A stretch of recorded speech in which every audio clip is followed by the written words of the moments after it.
May bisa na ba? Ramdam na ba ang epekto ng rice emergency? Nasa Pasay Public Market si RH15 Giselle Recaport. Come in, Giselle! Jerry, Katunyi, ngayong araw ibinaba ng Department of Agriculture sa 55 pesos kada kilo ang maximum SRP sa imported na bigas. Pero ang mas magandang balita, may mabibili ng 45 pesos kada kilong imported dito sa Pasay City Public Market.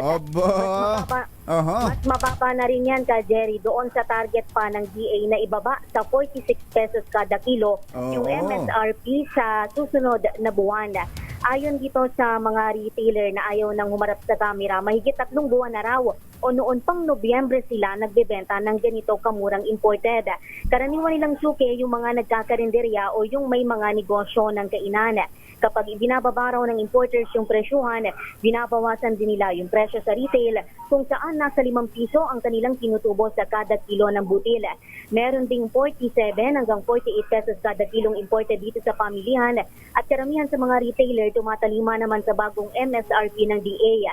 May mabibili ring well-milled na bigas na kapresyo ng kadiwa rice na nasa 37 hanggang 45 pesos kada kilo at mahigit 1 buwan na yang ibinebenta dito sa Pasay City Public Market.